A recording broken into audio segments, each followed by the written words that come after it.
Hello and welcome to Pickleball Therapy, the podcast dedicated to your pickleball improvement. Today we're going to be focusing on the mind. What I want to talk about today is we're going to be talking about how to reframe maybe some of the signals that you're sending to your mind that are resulting in frustration. I know it historically has done so for me, and hopefully some of these concepts will help you overcome that or battle it better or reframe it, which is the end objective here. Then the riff, I'm going to share with you some, usually we don't do this, but I had a really nice interview with Deb Harrison, one of the top super seniors in the country, and I want to share with you a couple of thoughts that she had about kind of the evolution of the game, but also the evolution of ourselves within the game. So let's jump into the podcast. You'd like to help your friend or family member learn how to play pickleball, but how? Now it's easy. Pick up a copy of Play Pickleball, a Beginner's Guide. It's the most complete guide to playing pickleball. Available as a digital download or in hard copy at intopickle.com or at Amazon. Let's keep growing the sport. When we play pickleball, it's pretty common to have a frustration or to have the sense of frustration creep into our minds while we're playing. Sense of frustration, the way I think about it is it's basically whenever there's a gap between the expectation that you have for whatever your expectation context is, right? In this case, it's pickleball, and the reality that you experience, then frustration sets in. So you have that gap. You expect X, you see Y, you get frustration. If you expect X and you get X, no frustration. So, there's a couple of different ways to maybe approach this frustration feeling that we have when we're out there playing pickleball. One of them is to be realistic about the amount of work that we've put into our games. In other words, is our expectation a fair one? And I'll speak from personal experience. When I go out and play, Jill and I will go out and drill or play for a little bit, and say I haven't played in, 5, 6, 7 days, particularly during the summit, and really didn't have a lot of time to play. So let's say I haven't played for several days, and I step out on the court and I play a game. Well, I have in my mind, I have an expectation, right, of what my game is going to look like when I step out on the pickleball court. And it's part of it's based on my prior experiences, and part of it's based on simply projection, right? So what my mind thinks I can do.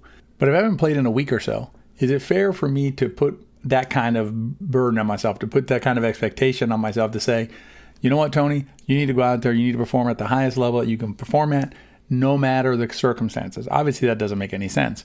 I mean, think about it. Let's go a little bit extreme. Let's say I had a broken hand. So I'm left-handed. Say my left hand was broken, and I went out to play, and I just can't hold the paddle. Well, you wouldn't expect me to play that well, right? I mean, it'd be silly if I said to you, I can't believe I can't hit the ball the way I normally hit it. You'd be like, well, your hand's broken. Well, what's the difference between that? Obviously, it's a matter of degree, but what's the difference between that and, I haven't played in a week, I haven't played in 10 days, I haven't drilled, I haven't worked on this shot, and then you want to go out and play amazingly. So I think part of it is setting the correct expectation based on the amount of work that you've put in. If you just haven't put in the work, don't expect to go out there and play at a 5.0 level or a 4.5 level. If you haven't already put in a significant amount of work. And when I say put in work, one of the things that's really important when you're working on your game is to work on your game, I'll say appropriately, meaning, you're working on it in a way that makes sense given where you're at in the game, and also given, what's going to give you the biggest return on the work you're putting in. So, if you're working on your game, obviously, if, you've been hitting, 100,000 dinks and, you miss a dink that you've hit 100,000 times, you could say, okay, maybe I shouldn't have missed that dink. And then you can think more constructively, what could I do the next dink in order to hit it the way I did the 100,000 times before that worked out. So, there you can set an expectation maybe a little bit higher. But I'm going to bet that for most of us out there, when we're upset and we're frustrated and get upset when we're playing, it's because our expectations maybe are a little bit too high given where we currently are in the game, and perhaps the amount of work the amount of serious work that we put into our game over the last, say, 30 to 60 days prior to being on the court.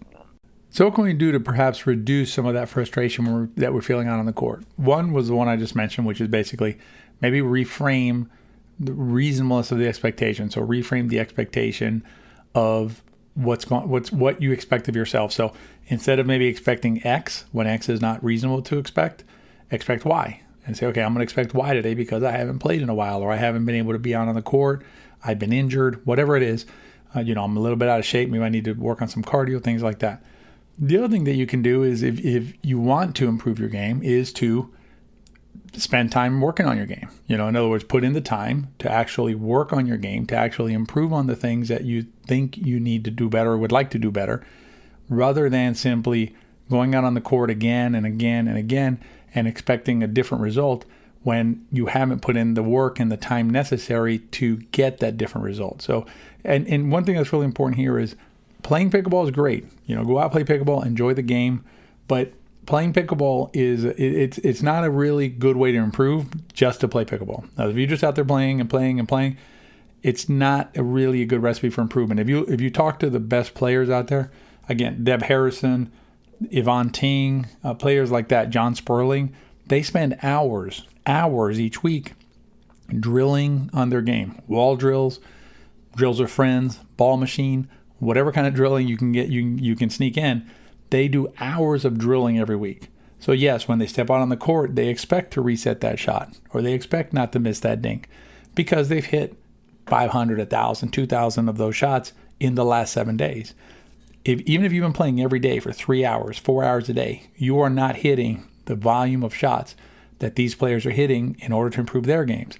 So it's unreasonable, I think, or I would suggest, it's unreasonable for you to expect to play at a John Sperling level, or at an Yvonne Ting level, or at a Deb Harrison level, if you haven't put in the work necessary in order to play at that level. Before we leave the subject, let me share with you a story, a personal experience that maybe will resonate with you. Maybe it'll be something that will resonate with your experience, an experience that you've had. So I played at the Beer City tournament this last weekend, and I played with my good friend Marcus Luke. We had 3 nice matches.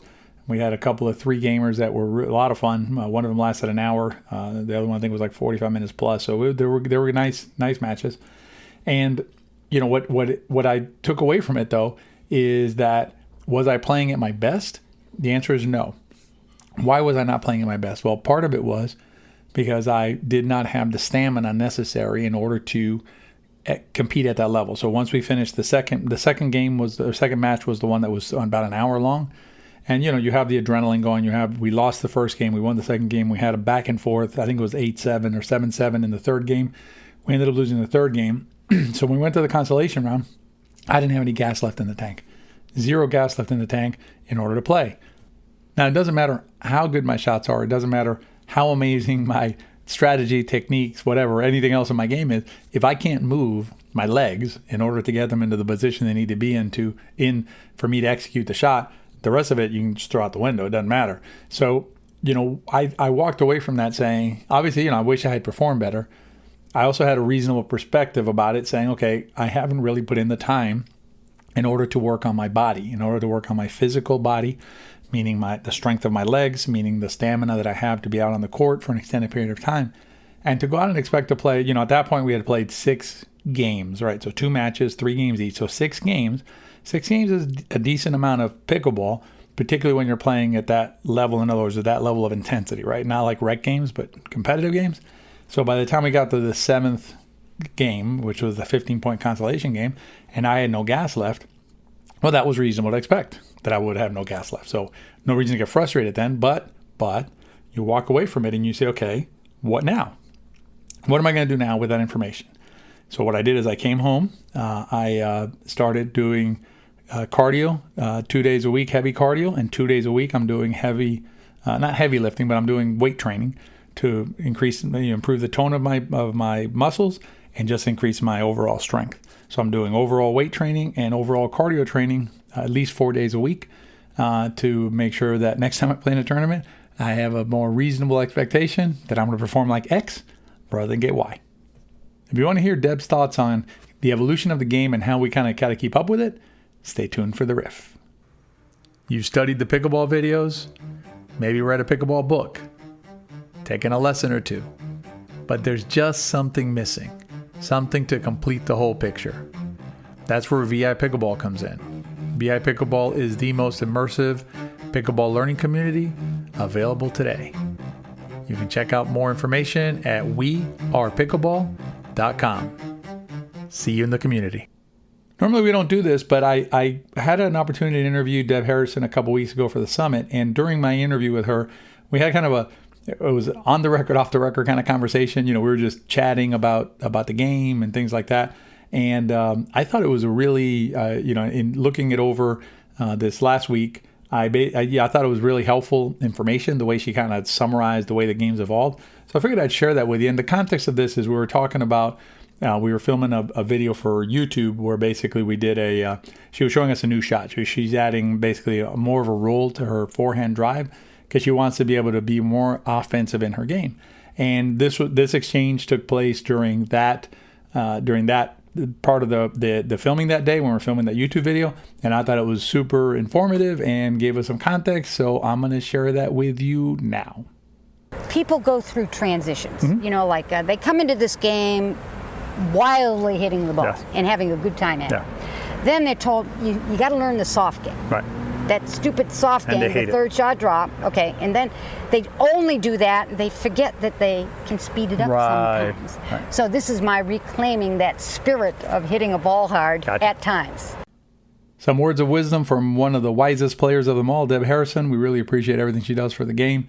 You can check her out at picklepongdeb.com. Picklepongdeb.com. I'll put it in the show notes so you can connect with her if you want to find out more about what Deb Harrison is up to. So hope you enjoyed the podcast. If you enjoyed it, please give it a rating. It really helps us reach other players, and also share it with your friends. Remember, if you enjoyed it, they probably will too. Stay well out there, and we'll see you next week.